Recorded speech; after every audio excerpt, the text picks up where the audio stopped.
Hey guys, how we doing today? Barbecue Rockstar here. Today on the show, guys, we're gonna give a nod to a barbecue channel. Actually, it's really more of a cooking channel. I'm a very big fan of, who I just got to meet personally recently, and then another channel who I've not yet met the creator of, but hopefully you meet him soon. Today, guys, I'm not gonna tell you who it is. It's a little bit of a tease, so you gotta stick around. Today, it's gonna be the day. Okay guys, so today, as promised, we're gonna do something a little bit different, a little departure from the norm, I should say.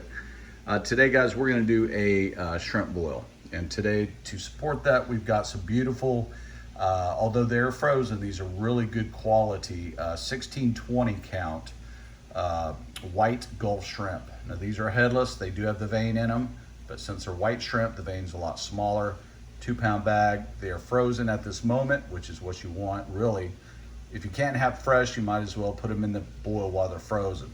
Reason for that, they can withstand the boil longer, absorbing more of the flavor without overcooking. So I like this, like having built-in ice cubes in your boil. To that, guys, we got fresh Olathe corn, 19 cents an ear that Dawn went and got at the store and peeled for us. Plenty of citrus, guys. We got lemons, limes, and the jalapeno. We've got our little C-grade mini red potatoes. We're gonna cut those in half.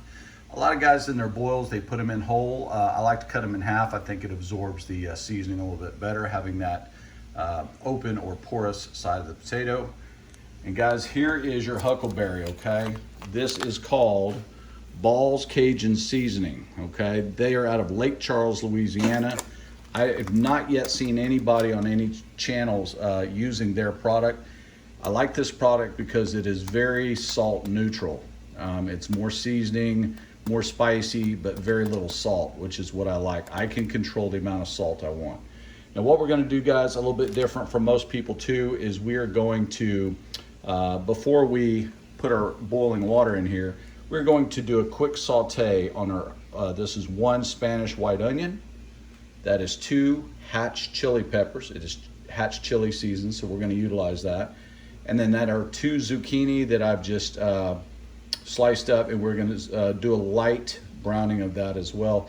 And the reason I wanna do that, guys, I wanna build a base of flavor. I wanna have a little bit of sugars that come out of all 3 of these. We're gonna pull these out once they're done, set those to the side. We will add them at the very end when we're letting our shrimp sit there and absorb once we turn our fire off, once they absorb the seasonings. And then, guys, at the last, of course, you've got a good cocktail sauce. Again, this is a nod to a video I just watched to 2 channels that I really am fond of. And I'll drop those names here in a little bit. You're gonna have to stick around. Okay, guys, like I said before, we're gonna go ahead and get this, I think this is a 5-quart Dutch oven. This is made by Tramontina. This is 1812 gauge stainless steel. Guys, if I had $1 for every time I cooked a successful pot in this, we'd all be wealthier, trust me. Anyway, we've got it screaming hot. 1, 2, 3, 4, 5. Into that, we're gonna hit it just with a little bit of olive oil, just enough to support the caramelization of our aforementioned veg that we just wanna coax the sugars out of ever so slightly and give a little bit more browning to our overall dish. It's really at the end, even though it's gonna be soaking up all the spices of the boil and it's gonna be water saturated, you're still gonna get a little bit of a browning flavor, hopefully. So let's go ahead and dump all this in, guys. But be careful we don't make a huge mess. Dawn will kick our ass if we get the kitchen all screwed up here. We'll have to come in here and clean it. So just gonna go ahead and put all this in there.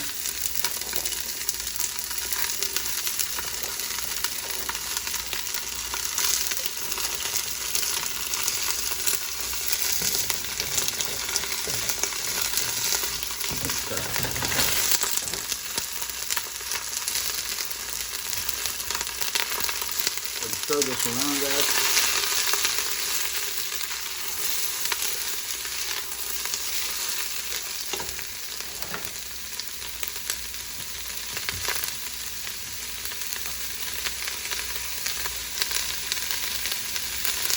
salt, pepper, garlic.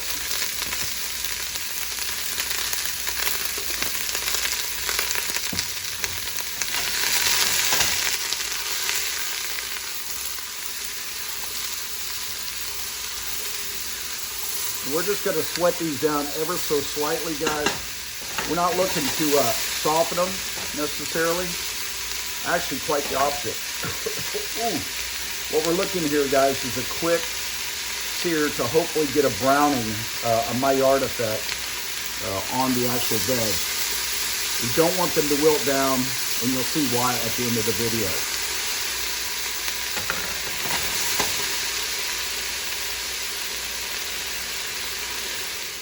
Okay guys, these have been going along now for about 4 minutes. We're gonna let them go about another minute, and hopefully we can get a little bit more color on them before we have to yank them. Like I said, I'm not trying to cook these, I'm not trying to make them translucent, I'm just trying to brown them. I've never also seen in a shrimp boil video, I've never seen anybody do this step. I'm sure that there have been some people who've done it, I just haven't seen it for myself. But you know, I used to watch a chef on PBS named Ann Burrell, who later went on to TV Food Network. Her big slogan was, brown food tastes good. So with that premise in mind, folks, we're gonna go ahead and try, get a little bit of color on here. And then we're just gonna simply turn this out back onto the same silver platter that we had it on before. Okay guys, so we have turned out our veg on the tray there. And I wanted to show you guys, this is exactly the chemical reaction we were looking for. This, folks, is called fond. And what that is, quite honestly, is that is the sugars coming out of those vegetables caramelizing over high heat on the bottom of that pan. That is your best friend, folks. That is your money maker. Once we put water in that, because this is also going to serve as our boiling pot, we are going to release those flavors into the boil, also giving it a little sweet undertone. Again, we're trying to layer our flavors. Be back in a minute.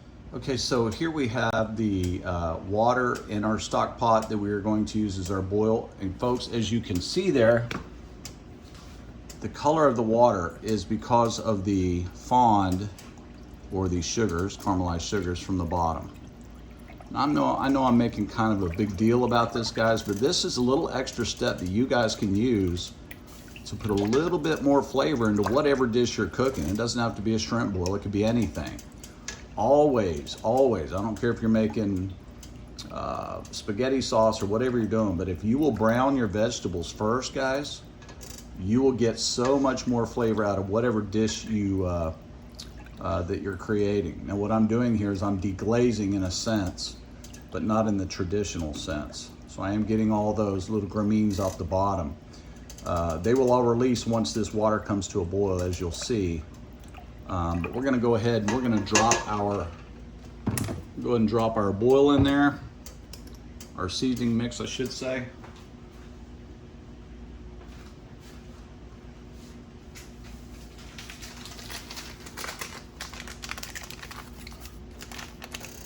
Now this stuff, guys, is very, very, very potent, so we don't have to use as near as much as you might think.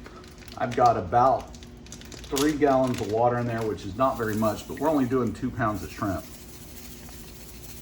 So that's gonna be about all we're gonna need. And that's gonna be about 3/4 of a cup of our seasoning mix, okay?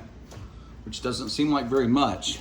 I've seen a lot of channels that do 3 times that much, but you'll see why here in a minute that you don't need that much. Especially if it's not very salt forward, which this is not, which I like.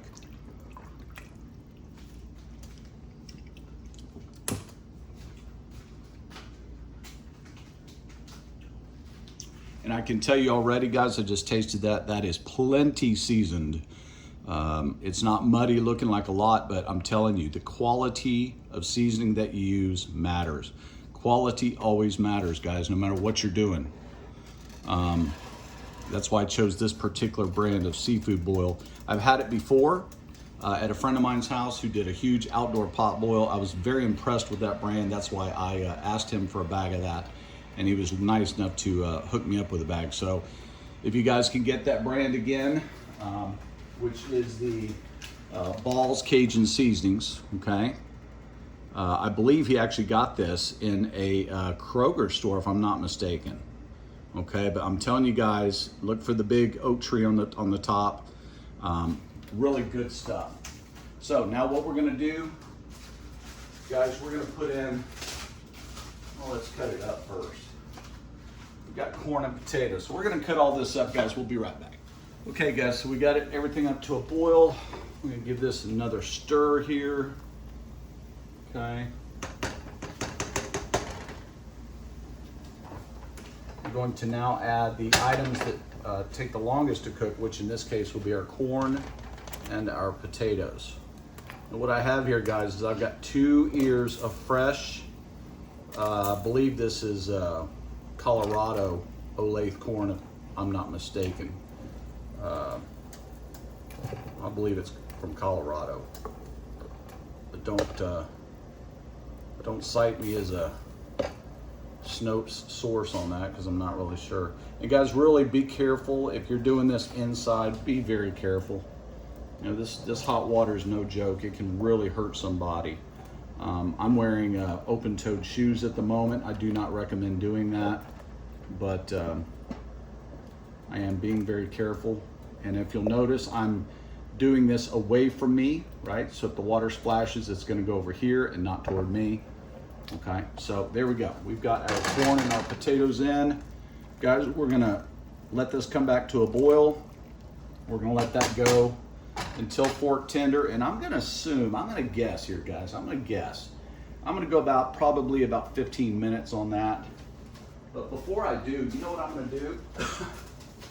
Even though I can barely breathe in here, I'm gonna go ahead and add a little bit more of our seasoning, okay? This stuff, guys, is like, you know, if you use Zatarain's or Old Bay. Old Bay really is very mild. Zatarain's a little bit more concentrated. Guys, this is like using a liquid concentrate, but in a granular form. This stuff is, I mean, it's Tony Roni, let me tell you, okay? Tony Roni.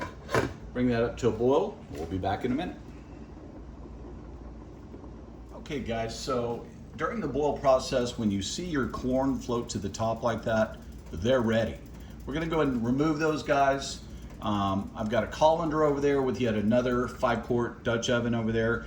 We're gonna take the corn out, go ahead and put that in the colander, because then when the potatoes start to rise to the top, guys, we're gonna take those out, put those over in the colander, set those to the side, and then we're going to go to step 3. Be back in a minute.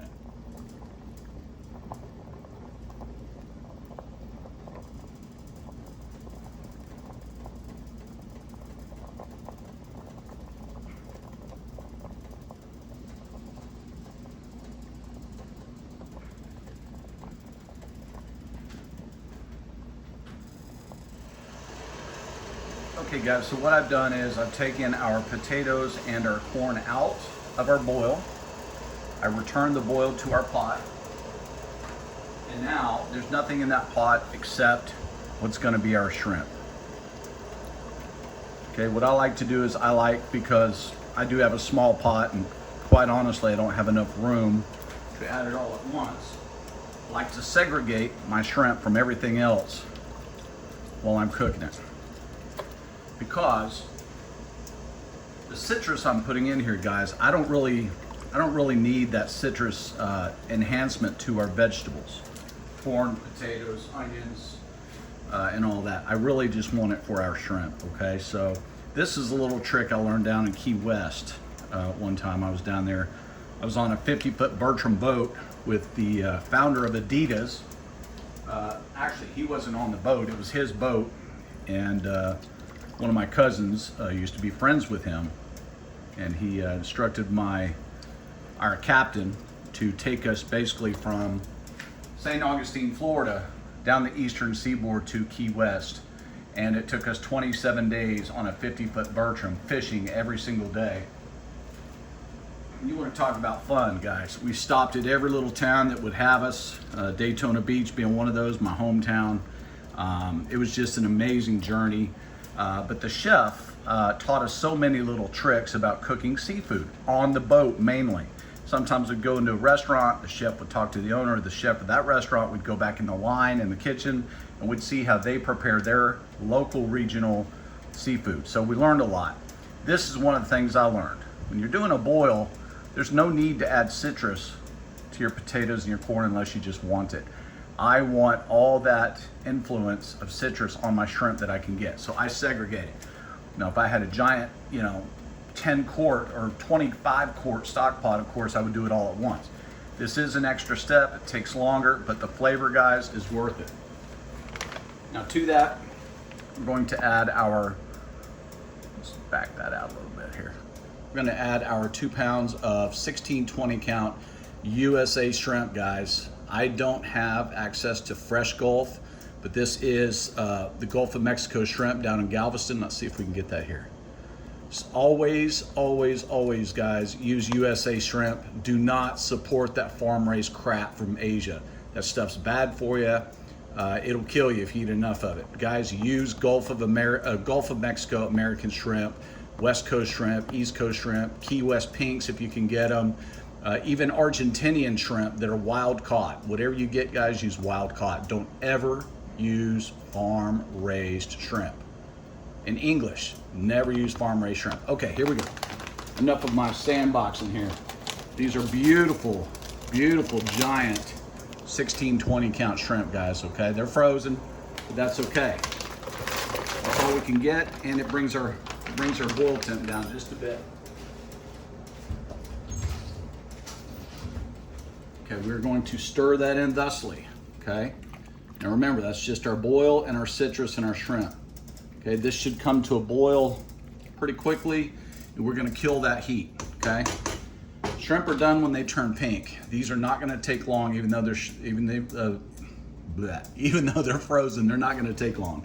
And then once they are done, we will kill that fire and we will dump this, again, we will dump it into a colander, okay? And we will return our stock to the fire again, because the finale, guys, is we're gonna add all this stuff back into the same stock pot. We're gonna let it steep with no fire underneath it. The carryover temperature from the actual boiling, the boil rather, will continue to enhance the flavor and permeate everything in there. Okay, but right now we're just trying to get as much citrus added into that spicy boil as we can get. Be back in just a moment. Okay, guys, we have killed the fire. The shrimp are just about done. I wanted to show you something very important. I always like to leave just a little bit extra left on the shrimp. I don't want to cook it all the way through. If you can see that shrimp is just about there, but not quite yet. That's perfect. That's the way I like them. We have killed the fire. We're going to add the rest of our boil to this, and we're going to just let it steep. The reason I like to leave the shrimp a little bit al dente, if you will, is because as it steeps, hopefully it will not overcook. Now these are big shrimp. They do have the shell on. They have not been deveined. The shell has not been perforated. Helps protect it a little bit, but we're gonna go ahead and add back the rest of our products, okay? Which means our potatoes and our corn are gonna go back in.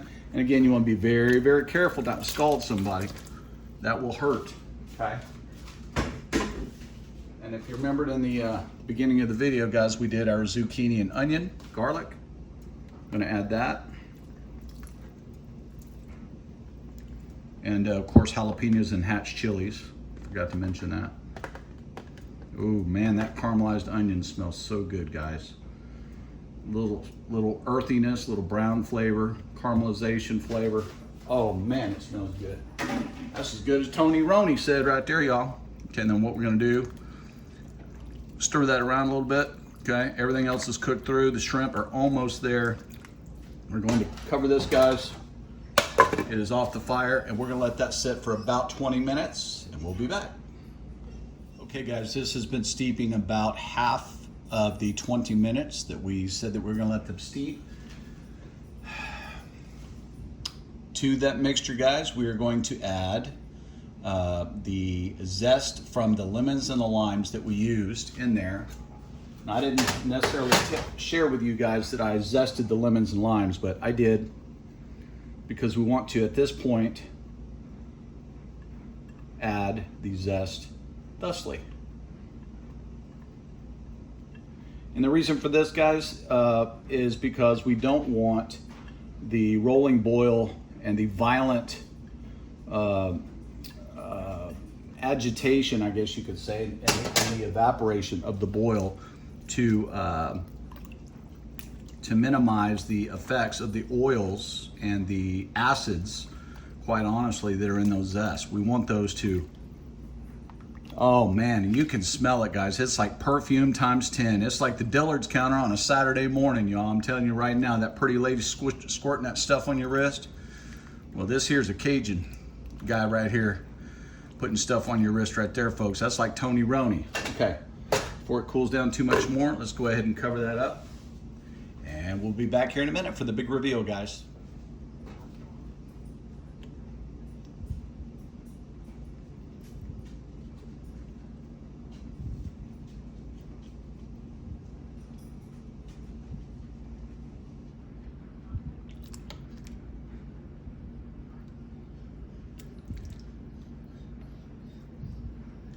Okay guys, so as you can see, we just turned this out for you here. This is gonna be our final reveal here, guys. If you follow along the entire video, you will see that I told you there was a few little channels, not little channels, a few channels I wanted to give a shout out to. Number one, Ricer over at Dead Broke Barbecue. Want to give you a shout out, brother. Love your stuff. And I actually learned about you from Russ over at Smoky Ribs Barbecue. Russ, you know I really love your stuff. Big fan of yours. And Russ, to that end, let's just do a little Russ thing here. Folks, this is why I wanted the zucchini in here. I've never seen a shrimp boil with zucchini in it. Not to say that there isn't one, but I've never seen a shrimp boil with zucchini. Now, Russ, this is what you taught us in your video. Let's see if these things peel very good. They're peeling beautifully, guys. They're just so hot. Russ, let's do this for you, buddy. Dip in a little bit of that. Guys, this is a little bit of our Louisiana cocktail sauce. We're gonna put that on there like that. And then we're gonna come over here with some of these big lemons that Don bought us today at the store, y'all. I'm gonna hit all this Tony Roney style, okay? Another channel I wanna give a shout out to, my boy over at Stale Cracker. Hey bro, throw it on a cracker, man. Dude, this is fire, boy. Whatever. Here you go, guys. This is for you guys. Barbecue Rockstar telling you until we see you next time. We love you, be nice to each other, and let's eat. Out.